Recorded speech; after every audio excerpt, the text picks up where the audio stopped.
महान केपी बाको प्लान के थियो भने त्यहाँ बुदा पढ्यो भने त्यहाँ एउटा छ कि सरकारले भनेपछि त्यो जुन पनि पोस्ट डिलिट हुनुपर्ने टाइपको के पो छ अनि त्यो त एकदमै पावर हङ्ग्री टाइपको भएन भने आफ्नो विरोधमा कसैले केही भनिदियो भने ट्याक्क लाउने डिलिट हानिदिने आफ्नो विरोधमा कसैले केही भन्न पनि पाउँदैन आफू एउटा sole supreme leader North Korean टाइपको डिक्टेटरसिप भएन त्यो हाम्रो केपी बा त्यस्तो सुप्रिम हो भने अनि उहाँको त्यस्तो त्यति धेरै मतलब भ्रष्टाचारको कुराहरू छ के छ उता गिरीबन्धु टी स्टेट के छ उहाँको के काण्ड छ हाम्रो महेश बस्नेत महान हाम्रो पहिलाको सांसदजीको के छ नि अब सोसियल मिडियामा उहाँहरूको विरोधमा केही भन्नै नपाउने हो भने त उहाँहरूको नराम्रो कुरा त अफकोर्स बाहिर त आउँदैन अनि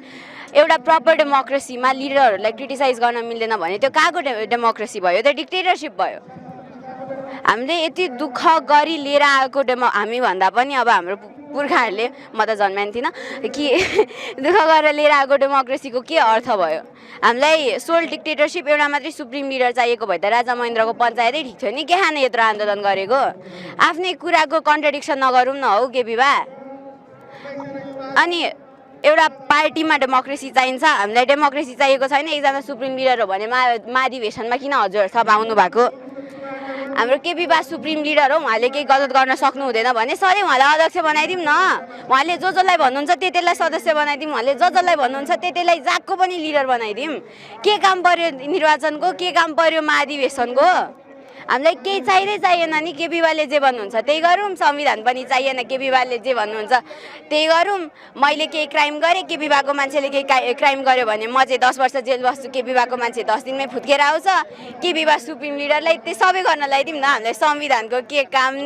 के अरे न्यायपालिकाको के काम हामीलाई संसदको के काम जे केपी बाले जे भन्नुहुन्छ त्यही गरिदिउँ भइहाल्छ नि सोसियल मिडिया बिल पास गरौँ केपी बाको युनानिमस कन्ट्रोल बनाइहालौँ केपी बाले जे भन्नुहुन्छ त्यही राइट जे भन्नुहुन्न त्यो रङ केपी बाले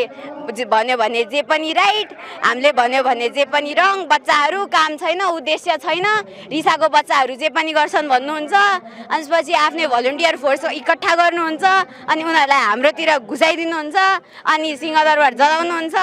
अब केपी बाले नै गर्नुभयो त भनिनँ मैले तर जो पनि हुन सक्थ्यो के त्यो Gen Z is just an age group एउटा बच्चाहरूको टोलीलाई सिंहदरबार जलाइस तिमीहरूको इतिहास तिमीहरूलाई इतिहासको बाल छैन भनेर हुँदैन नि त इतिहासभन्दा इम्पोर्टेन्ट त यो देशको फ्युचर छ होला नि त इतिहास त भइरहेको छ हिजो भएको कुरा पनि इतिहास हो तर फ्युचर धेरै इम्पोर्टेन्ट हुन्छ नि त इतिहास जति गौरवशाली भए पनि फ्युचरको कुरा हुन्छ नि त